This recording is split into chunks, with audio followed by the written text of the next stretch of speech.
Parto sa druga naman, Bert. Yung problema natin sa probinsya sa Iloilo, mga ports of entry. Oh. Dapat may sikon gina mga ports of entry. Kung kamusta baladang interdiction, kamusta baladang border control task force na Yes.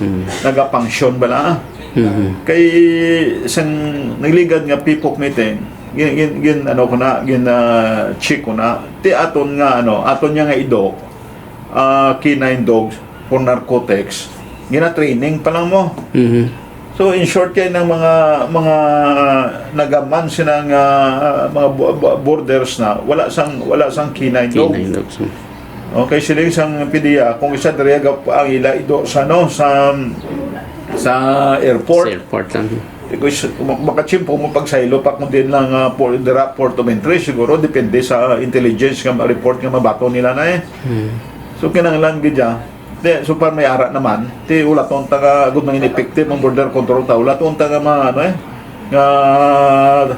well trained na ng aton mga K9 dogs. Kag isa pa kulang kita sang X-ray machine. Kaya ang K9 dogs nga ni Galibert, ano niya mo, hindi niya 24/7 mo. Yes. Ang effectiveness niya pila lang ka oras mo. Pila lang ka oras effectiveness sila. Hindi yan sila effective 24 hours. Kung active lang sila. Amo na, oo.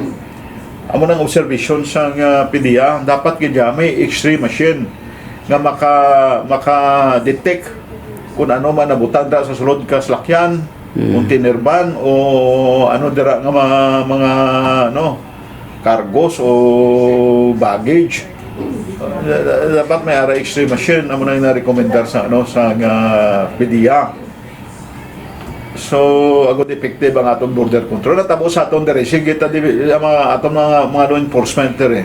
Sige by bust operation. No, sige man sulod sa droga kay ineffective atong border control.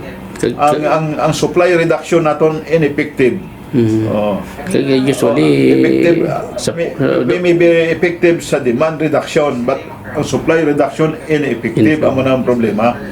Usually ang report nila halin sa Negros gatabok diri sa aton, so muna nga do hindi ma-control kay why kita sang pamagi kung paano naton ma-tap na ang pag-transport sang illegal nga droga. Oo, kay kun hugot na tani stricto na da kag well equipped aton nga nga ports of entry. Ma-minimize ni pagsulod sa droga diri sa aton. Nakatabo balado pares lang isa ka katao nga naga-maintenance ka sa cholesterol. Tapos sige man niya kaon mo sa mga cholesterol rich food. Ano mo nagakatabo?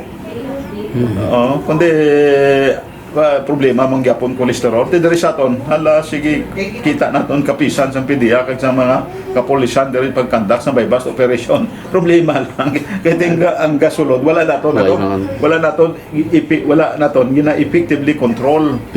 Amo na natabo.